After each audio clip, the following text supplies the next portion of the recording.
acesso ao shopping da Marquês de Paraná. Que brincadeira é essa? Que cidade é essa que a gente está querendo discutir? É evidente que, com desonestidade ou honestidade intelectual, Barandia pode fazer um belo exercício. Aqui nós podemos fazer também. Mas que discussão é essa? Que discussão é essa? Eu eu vi alguns papos e li uma matéria no Fluminense a respeito do shopping da Marquês de Paraná. Tenho amigos na construção civil, amigos de verdade, com quem já troquei ideias, sei inclusive quem é o proprietário daquela terra que envolve o terreno do Hortifruti, envolve o Torna Granitos, que é o proprietário da área, envolve aquela casa de autopeça. E ouvi e li na matéria que aquilo ali é um shopping de alto luxo e que vai mudar o paradigma da cidade. Quando a gente fala em mudança de paradigma da cidade, significa que o plano diretor vai desenhar um outro tipo de cidade. Uma cidade que as pessoas vão para o shopping a pé. As pessoas de Caraí, que não conseguem levar seus filhos no Abel a pé e vão de carro, adquirirão o hábito de ir a pé ao novo shopping de luxo, like Fashion Mall, que vai ser feito na Marquês de Paraná. Significa, então, Joaquim Andrade... Joaquim está aí, não, né? Joaquim, o projeto pode nos ser mostrado para que a gente verifique se, de fato, ele acredita que as pessoas vão a pé, porque se ele acredita que as pessoas vão a pé, não tem garagem nesse shopping, tem? Nem eu, que acho que garagem cumpre um duplo papel de atrair carros, se ela existir, ou de afastar carros, se ela existir, nem eu acredito que eu vá construir um shopping desse sem garagem. E aí, quando a gente fala daquele corredor, enquanto um corredor que pode ser ocupado com uma construção desse tipo, eu tenho que lembrar do outro lado, com argumentos equivalentes, porque o gestor não era o Barandier, mas é a mesma lógica de governo. Do outro lado, onde antigamente era a NASA, foi construído um prédio enorme, com acesso dos moradores pela parte de trás, e tem 14 lojas na parte da frente, rigorosamente vazias, porque nenhum comerciante ousou ocupar aquelas lojas para instalar ali um comércio. Ora, se eu tenho um novo paradigma para andar de Caraí, de Santa Rosa a pé, para ir a lojas na Marquês de Paraná, como o Renato Barandier fala, por que aquelas lojas não estão sendo ocupadas? 14 lojas ocupadas, vazias, sem nenhuma utilização comercial. Nós temos que discutir isso antes que a cidade não tenha mais elementos que garantam a própria mobilidade urbana. E outra coisa, não dá para nós definirmos um novo plano diretor para a cidade sem que nós consolidemos em lei qual é a política de mobilidade urbana nessa cidade. Porque a Transoceânica acabou de ser inaugurada e até hoje nós não conhecemos o modelo de ônibus que vai passar por aquela avenida, porque a prefeitura não quer discutir isso com a cidade. Violentou, não com o túnel, que é uma obra que tem o seu valor e a relação custo-benefício é interessante. Mas qual é o custo-benefício do corredor se eu não tenho ônibus, se não está resolvida a licitação, se eu continuo tendo os ônibus disputando o carro nas vias paralelas? Não dá para a gente imaginar que no abstrato e no conceitual nós vamos discutir o plano diretor que vai regular o desenvolvimento da cidade sem analisarmos o que falta de planos estruturais na cidade, entre eles o plano diretor. O município, antes do Renato Barandier se mudar do Rio para cá, e, portanto, virar niteroense, novo niteroense, nós tínhamos um plano pago, plano diretor de transporte e trânsito pago no governo Godofredo. Vereador, o senhor está com o dobro de tempo já de todos os oradores. Vou pedir ao senhor para concluir. Vou concluir. E é pena que nós estejamos em recesso, para não discutirmos na Câmara, recesso que existe porque os vereadores não querem acabar com ele no meio do ano. Enquanto isso, o governo continua fazendo o que bem entende e nós não temos espaço para discutir nada na Câmara. A Câmara hoje estava ocupada para discutir a filiação do Galo ao PPS. Aí está cheio a Câmara. O Galo está indo para o PPS.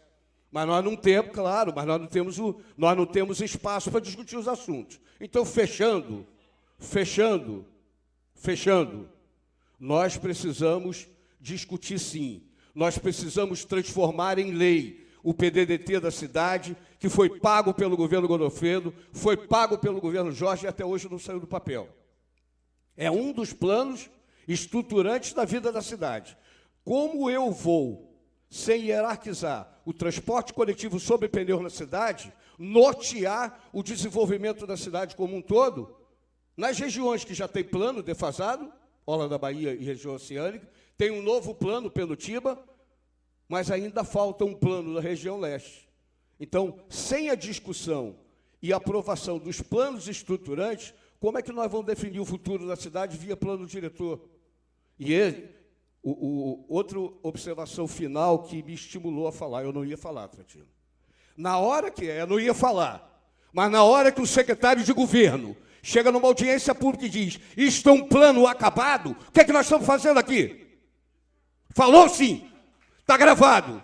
Falou sim, isto é um plano acabado. Se é um plano acabado, não tem sentido ter audiência pública e muito menos Câmara de Vereadores. Então, respeita a população. Pega na gravação e vai ver se não está dito lá que isto é um plano acabado. Ele pode ter durado 2 anos de trabalho, e eu sou testemunha do trabalho. Agora, não se dirija a uma população que manda e que paga o seu salário e o meu e diga que o seu plano é acabado. Porque se isso significa, em sendo verdade, que nós não temos nada que fazer em audiência pública e muito menos discussão nenhuma na Câmara.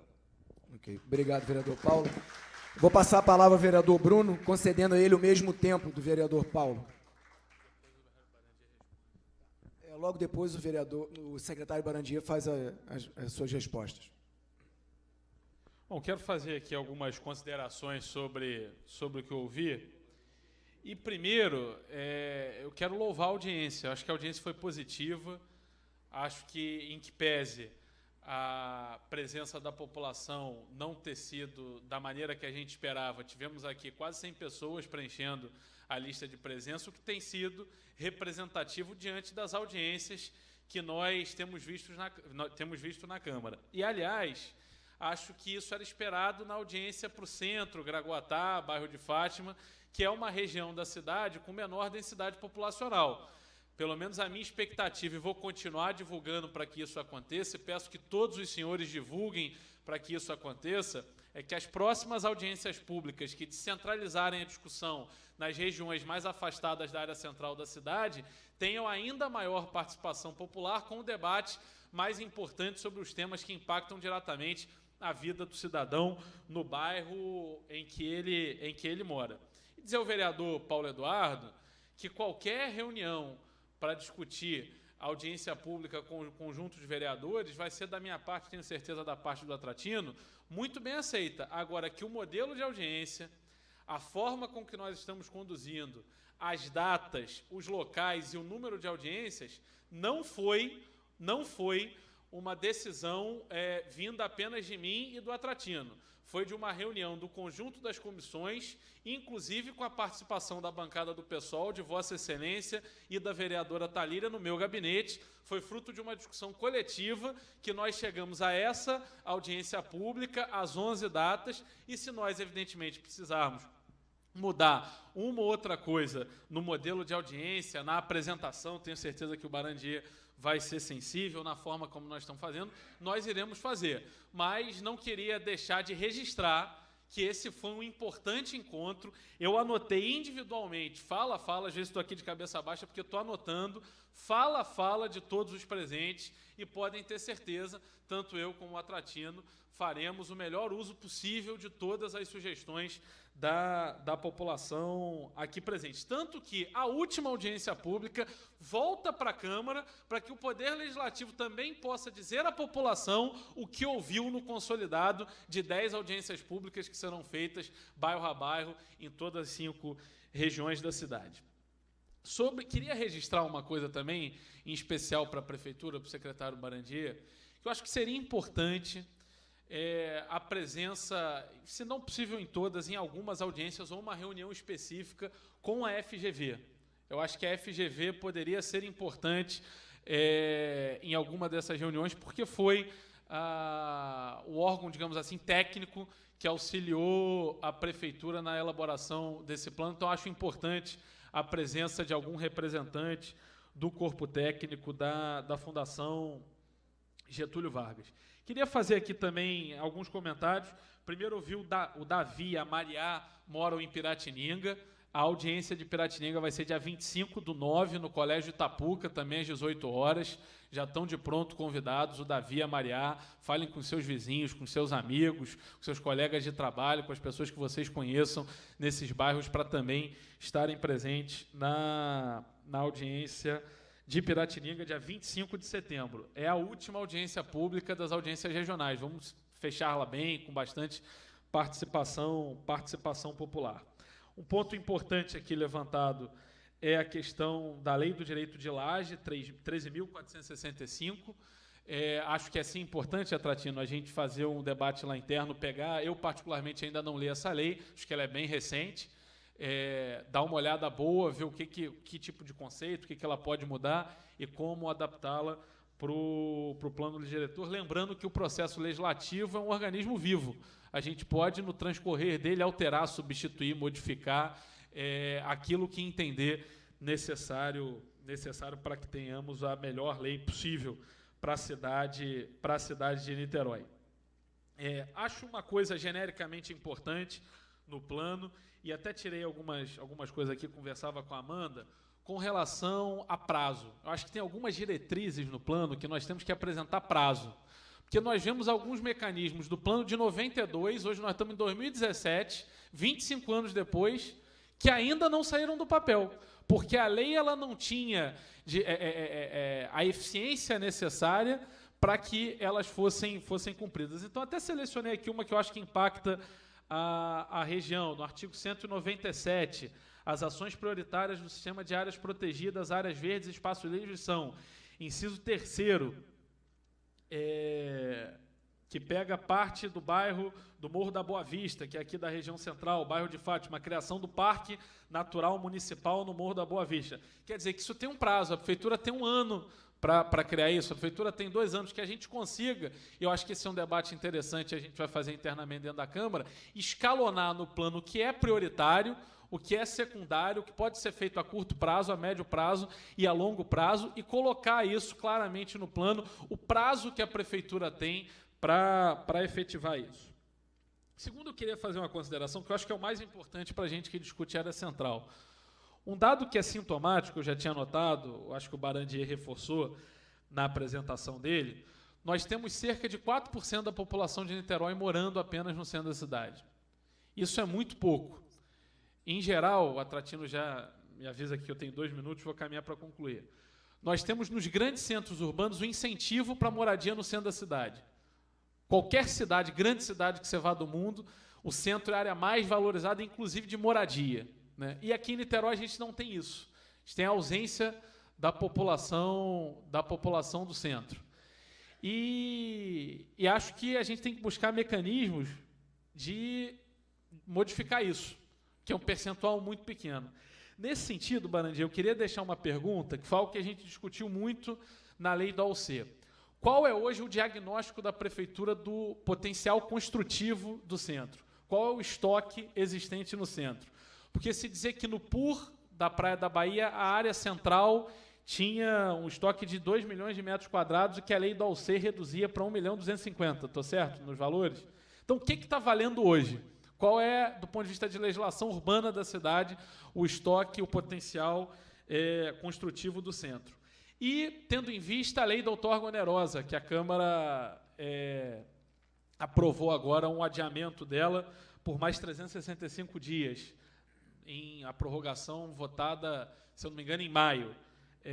O que o governo já conseguiu vender desse potencial construtivo, já se utilizou desse potencial construtivo através da lei do AUC? Foi só esse empreendimento que alguns aqui discutiram do shopping, ou tem mais algum projeto com relação a isso? E se o valor, e se a outorga onerosa, como prevista no plano diretor, ela tem o mesmo mecanismo de previsão dessa lei da AUC? Se é a mesma fórmula, se é o mesmo cálculo eu acho importante. E, bom, eu acho que é isso, está tudo anotado aqui. Ah, sim, queria, para concluir mesmo, Atratino, 1 minuto, vi aqui algumas falas e acho que a gente tem que tomar isso como observação para o debate do plano diretor não virar um debate de alguns, por um lado, falando existe especulação imobiliária, nós temos que atacar isso. E do outro, defendendo, não, nós temos que construir é bom, gera emprego. Claro que os dois lados têm os seus pontos de vista, tem pontos importantes, nós precisamos, sim, incentivos para que a cidade se expanda. A cidade ela tem uma necessidade de crescer e crescerá para algum lado. Por outro lado, esse crescimento tem que ser ordenado, tem que respeitar os parâmetros ambientais, os parâmetros de um desenvolvimento sustentável. Agora, a gente não pode transformar toda a audiência pública nesse debate. Isso é importante que a gente tenha essa visão mais ampla da cidade, mais ampla do plano diretor. Eu acho que eram essas as considerações.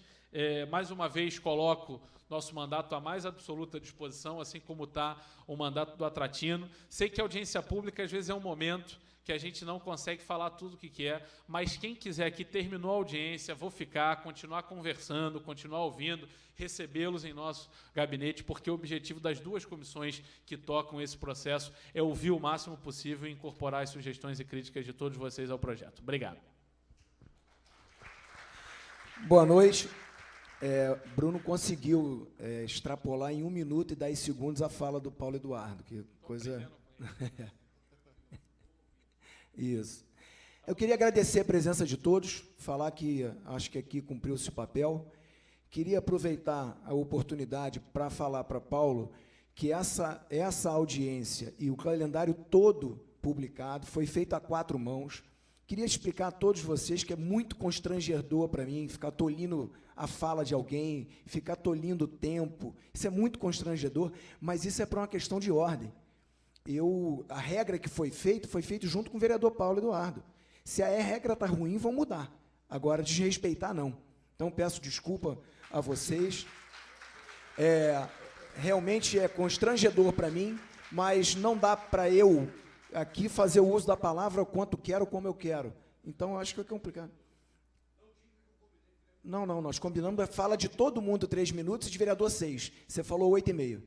Foi isso que foi combinado. Não, o Bruno falou 1 minuto e 10 a mais. De qualquer maneira, já estava feita a questão. Então, eu queria pedir a todos para que me ajudassem nisso, entendeu? Porque eu acho que quanto menos eu puder interferir, eu acho que maior é a qualidade de reunião. Antes de passar a palavra ao secretário Barandia para suas respostas, eu queria fazer essas considerações e agradecer a todos a presença.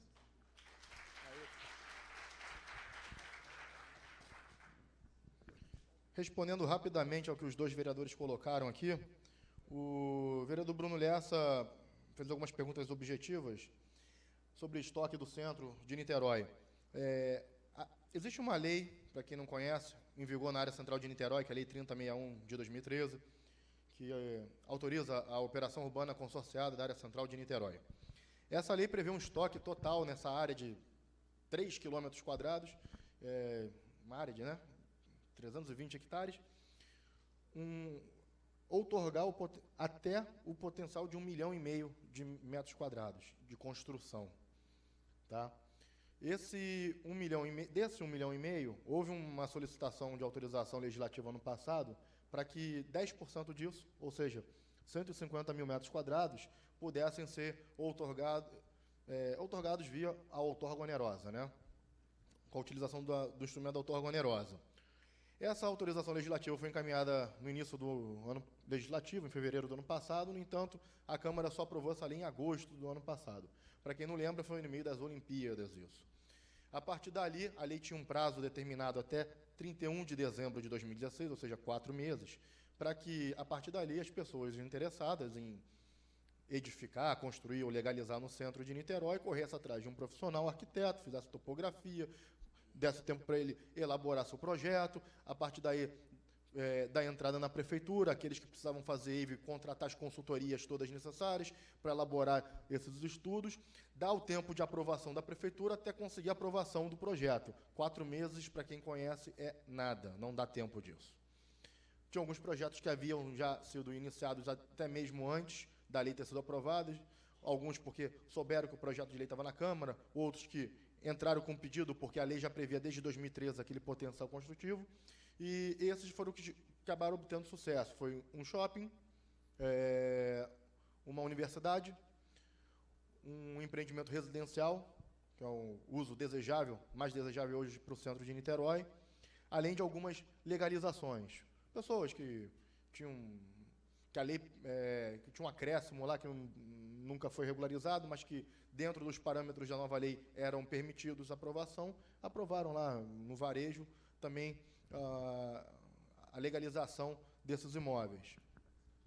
E esses imóveis, todo esse conjunto de aprovações resultou em 150 mil metros quadrados. Ou seja, dos 250 mil, perdão, que acho que era original era 250, né? 150 mil foram executados, ou seja, 10% foi executado, na verdade. Ou seja, temos mais 100 mil metros quadrados ainda possíveis de serem aprovados agora nessa segunda autorização legislativa, por mais, agora sim, 365 dias. Esperamos que isso dê tempo das pessoas poderem legalizar suas edificações, transformar os usos. Quem quiser aprovar novas edificações também tenha sucesso nisso. A fórmula que está prevista no plano diretor é a mesma fórmula que já consta nesses projetos de lei da outorga onerosa, no PUR de Pendotiba, é a mesmíssima fórmula que está no plano diretor. Bom, é isso que você tinha perguntado, né? É muito rápido. É porque a lei da outorga tem vigência de mais 365 dias. Posteriormente a isso, então, a decisão da prefeitura é manter as normas e a lei da OC vigindo no centro e apostar na lei da OC, é isso? Todas as normas da OC estão em vigor hoje, inclusive a autorização de CEPAC. Todas. Essa da outorga onerosa é uma autorização adicional que foi feita.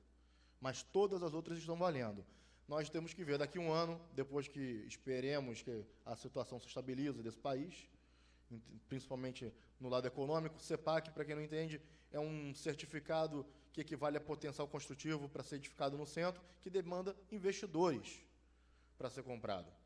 Se não tem investidor, se não tem um ambiente favorável ao investimento de longo prazo, é impossível, temos que ser realistas, falar de CEPAC, pelo menos no curto prazo. Precisamos de tempo, então, para isso. Mas nós, ao mesmo tempo, não podemos congelar o centro como ele estava sendo feito. E não é congelar para grandes empreendimentos, é congelar para transformação de uso, para legalização de pequenas edificações, de casa, de bares, de restaurantes. Isso é preciso acontecer. Essa dinâmica, o centro de Niterói é vivo, ele tem uma dinâmica que não pode ser interrompida por um ato administrativo. Indo agora para as colocações do vereador Paulo Eduardo Gomes, ele trouxe aqui, de novo, a questão desse shopping na Marquês de Paraná. Como o vereador Bruno Lessa colocou, acho que, pelo menos dentro do meu juízo de valor, não é pertinente reduzir a discussão do plano diretor a um projeto específico da cidade, quando a gente tem um fórum adequado para isso, é o Compur. Eu, como presidente do conselho, inclusive, já estou planejando, nas próximas reuniões, ter uma reunião, colocar na pauta de uma das próximas discussões esse projeto. É um fórum muito mais adequado que a audiência pública do plano diretor de Niterói, da cidade inteira, não de uma rua ou de um projeto dessa cidade. Além disso, trouxe aqui preocupações em relação à mobilidade, PDTT, Transoceânica, só para uma correção, se me permite, a Transoceânica não está pronta. O túnel Charita-Escafubá, sim. A Transoceânica fica pronta em março de 2018, no primeiro trimestre do ano que vem. A Transoceânica fica pronta no primeiro trimestre do ano que vem, quando nós teremos as estações inauguradas, as urbanizações concluídas, os alargamentos de via. Falar isso, que a Transoceânica está pronta hoje para um morador do Aldeia de Itaipu, que está tendo uma obra de macrodrenagem acontecendo na porta dele hoje, não tem como ser afirmado dessa forma. Então, o projeto fica pronto ano que vem, com as estações, bilhetagem nas estações, sistemas inteligentes coordenando todos esses ônibus. Isso tudo estará pronto daqui 8 meses, se não me engano, 9 meses, a contar do momento em que estamos hoje. Ainda temos tempo para a inauguração da Transoceânica.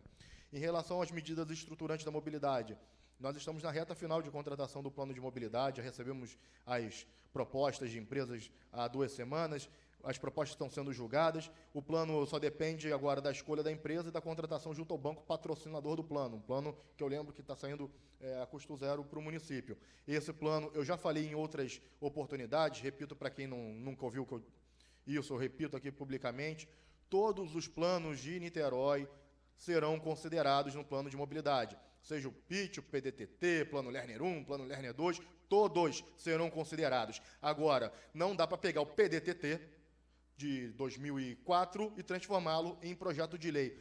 Até porque existe uma lei chamada Política Nacional da Mobilidade Urbana, que determina quais são os requisitos básicos, mínimos de um projeto. Não, está escrito na lei. Requisitos mínimos. Política para carga, não tem lá. Pedestre, não tem lá. Ciclovia, não tem lá. Lá fala de ônibus e carro. Não, o Executivo não pode. Se fizermos isso, o Ministério Público pode amanhã impugnar esse projeto de lei. Não podemos fazer isso. Temos uma política nacional que instituiu os planos de mobilidade, ao qual nós temos que respeitar, observar essa lei. É simples assim. E em relação ao que foi colocado aqui, se eu me fiz entender mal, peço desculpas para a professora da UF, mas o projeto de lei está pronto e está na Câmara. Eu não sou louco. Projeto de lei, ele deu um número. Projeto de lei 08 de 2017. É um projeto de lei pronto. Eu não quis dizer, e não vou admitir que afirmem que eu quis dizer isso, que a lei está pronta. Estamos no meio de um processo de discussão legislativa do plano, onde agora a gente vai discutir a letra da lei. Mas eu também não vou admitir, estou aqui para defender e valorizar todo o processo participativo de 2 anos que a gente vem trabalhando. 15 audiências públicas, conferência da cidade, Compur, eu não vou deixar que isso se perca. Eu estou aqui para defender toda essa participação. Então, é sobre isso que eu quero dizer.